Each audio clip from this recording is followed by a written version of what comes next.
রাগ করলা, বল বিসমিল্লাহ, বল সুবহানাল্লাহ। একবার কও বিসমিল্লাহ, বিসমিল্লাহ, আরেকবার কও সুবহানাল্লাহ। সুবহানাল্লাহ। রাগ করলা?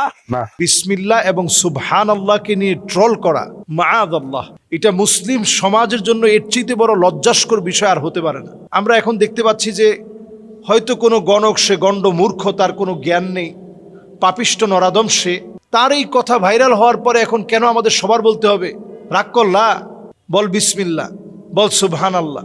এই তার কথা মতো যারা এই জাতীয় আল্লাহ রাব্বুল আলামিনের এই পবিত্র বিসমিল্লাহর মতো বরকতি বিষয়, সুবহানাল্লাহর মতো দাড়িপাল্লা ভারী করে দেওয়ার মতো ওজন সম্পন্ন বিষয়কে নিয়ে যারা ট্রোল বানাচ্ছে, মাআযাল্লাহ, আমি বলবো খবরদার, এই জাতীয় ট্রোল আপনারা করতে যাবেন না।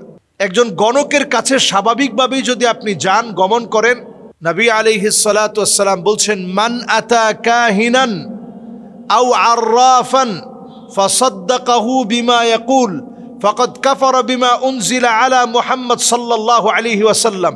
গণকের কাছে যারা যাবে, যারা হাত দেখাবে, যারা এগুলা বিশ্বাস করবে, গণকের কথার ওই তাবিজ নিবে, গণকের কথার ওই গাছের শিকড় নিবে, নবীজি বলছেন ফাকাদ কাফারা বিমা উনজিলা আলা মুহাম্মদ সাল্লাল্লাহু আলাইহি সাল্লাম, তার ইবাদত আল্লাহর কাছে কবুল হবে না, তার ইবাদত নষ্ট হবে।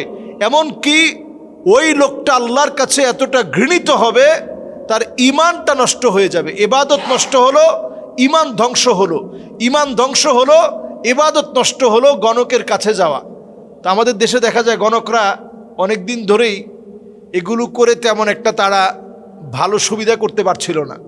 হঠাৎ করে তারা এই বিষয়টা কেমন করে অনলাইনে নিয়ে আসলো। আমরা দেখতে পাচ্ছি যেই ব্যবসাটাই ডাউন হয়ে যায়, ওইটা অনলাইনে নিয়ে আসলে হঠাৎ করে ওইটা আবার খুব ভালো মানুষের মনে সাড়া জাগে। এখন সাড়া জাগতে জাগতে এখন এমন অবস্থা হয়ে গেছে, গণক এখন রাস্তাঘাটে অহরহ বলে বেড়ায়, রাগ করলি সুবহানাল্লাহ বল, বিসমিল্লাহ বল।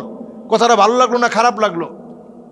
আপনি চিন্তা করেন, বিসমিল্লাহকে কেউ যদি বলে বসে যে বিসমিল্লাহ ভালো লাগে নাই, সুবহানাল্লাহ ভালো লাগে নাই, তৎক্ষণাৎ ওই লোকটা কাফের হয়ে যাবে। যে লোকটা বিসমিল্লাহকে ভালো লাগবে না এটা বলার সঙ্গে সঙ্গে কাফের হয়ে যাবে। তাহলে সে যে কথা বলতেছে মানুষের ঈমান হরণের জন্য এক একটা কথা যথেষ্ট।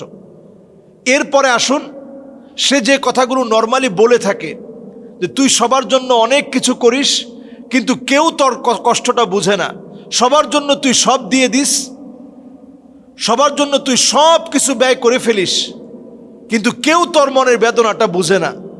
তো স্বাভাবিকভাবে প্রত্যেকটা পরিবারেই সন্তানদের ভূমিকা তো ছোট হোক বড় হোক প্রত্যেকের ভূমিকা থাকে।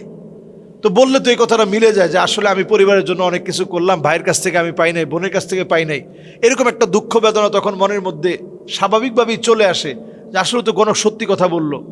এরপরে বলে যে তোর এই বছরের ভিতরে 3টা বড় বড় ফাড়া গেছে, ফাড়া মানে বিপদ। তো এরকম ফাড়া কার জীবনে যায় না? প্রত্যেকের জীবনে কিছু না কিছু বিপদ আপদ যায়। আল্লাহ তাআলা পরীক্ষার প্রশ্নপত্র ভিন্ন ভিন্নভাবে করলেও বিভিন্ন রকমের পরীক্ষা আল্লাহ তাআলা দিয়ে থাকেন। এগুলো গুনাহ মাফের জন্য হয়, নিজের সম্মান ইজ্জতকে আরও আল্লাহ তাআলা বাড়িয়ে দিবেন, বান্দার সম্মান ইজ্জত আরও বাড়াবেন, এজন্য পরীক্ষা নিয়ে থাকেন।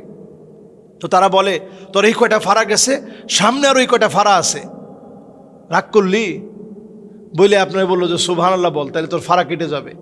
আসলে কিন্তু সুবহানাল্লাহ বলে সে অ্যাট্রাকশনটা, তার দিকে আপনার মনোযোগটা সে কিন্তু পুরোপুরি নিয়ে নিচ্ছে। এরপরে সে আপনার চোখে চোখে তাকায় বলল যে এই যে আমি কথাটা বললাম, কথাটা কি ভুল বললাম না ঠিক বললাম? হ্যাঁ ঠিক বলছি। ঠিক বললে তোর সাথে কি আগে কখনো আমার দেখা সাক্ষাৎ হয়েছে? না, দেখা সাক্ষাৎ হয় নাই। মিশা কথা কইস না, মিশা কথা কইলে আল্লাহকে দাবি থাকবে।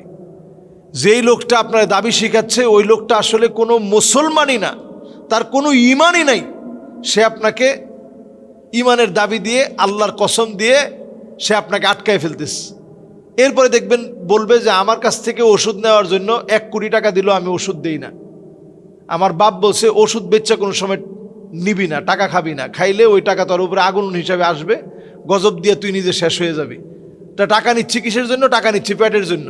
ওই মানে ঘুরায় পেঁচায় সে আপনার কাছে একটা গাছের শিকড় অথবা একটা গাছের পাতা একেবারে বুং বাং দিয়ে আপনার কাছে বিক্রি করে চলে গেল। আপনি মনে করলেন যে আপনার ভাগ্য পরিবর্তন হয়ে যাবে। কোথাও কোথাও একটা পাথর বিক্রি করে দিয়ে গেল, আপনি মনে করলেন এই পাথর আমার ভাগ্য পরিবর্তন করে দিবে। টোটাল এই বিষয়টা সম্পূর্ণরূপে শিরক, এগুলো ইমান বিধ্বংসী বিষয়। এজন্য আমরা এগুলা নিয়ে ট্রল করব না, এদের কাছে যাওয়ার প্রশ্নই আসে না। যত রকমের আংটি হোক, এই যে আমরা আংটি পরেছি, এই আংটিটা হচ্ছে শুধুমাত্র, এই আংটিটা শুধু না, অন্যান্য যত আংটি আমরা পরব, এটা শুধুমাত্র একটা বৈধ ফ্যাশন, যে ফ্যাশনটা ইসলাম আপনাকে বৈধতা দিয়েছে, আপনি করতে পারবেন।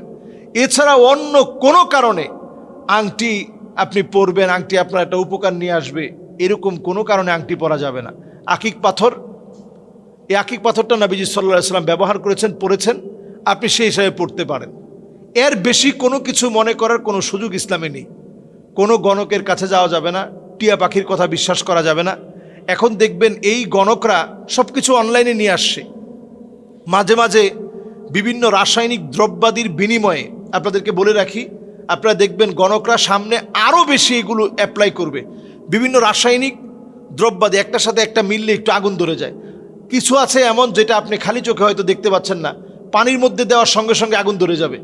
তো আপনি আপনার চোখের সামনে একজনের কাছে গেছেন, সে আপনার আগেই সেট আপ দিয়ে রাখলো, যদি তোমার সাথে জিন থাকে, কেউ কালো জাদু করে থাকে, তাহলে পানির মধ্যে আমি ফু দেওয়ার সঙ্গে সঙ্গে আগুন ধরে যাবে। আসলে সে আগে থেকে ওইটা সেট করে রাখছে। ফুয়ের সঙ্গে সঙ্গে সে হাত থেকে আস্তে টোকা মেরে গ্লাসের মধ্যে দিয়ে দিল, এরকম ফুটা নিল এইভাবে, এরকম আঙ্গুল থেকে আস্তে করে ফেলে দিল। পড়ার সঙ্গে সঙ্গে একটা বিস্ফোরণের মতো হঠাৎ করে ঠাস ঠাস করে একটু আগুন বের হলো। আগুন বের হওয়ার সঙ্গে সঙ্গে আপনি মনে করবেন যে সুবহান আল্লাহ, এত বড় বুজুর্গ আল্লাহর ওলি, এরকম ফু দেওয়ার সঙ্গে সঙ্গে পানির মধ্যে আগুন ধরে গেছে। আসলে তো এটা একটা রাসায়নিক বিক্রিয়া হয়েছে। এই রাসায়নিক বিক্রিয়ার ফলে এখান থেকে আগুন ধরেছে। এজন্য কোনো গণকের কথা বিশ্বাস করার কোনো সুযোগ নেই। গণকের কথা বিশ্বাস করা হারাম, ইমান বিধ্বংসী বিষয়।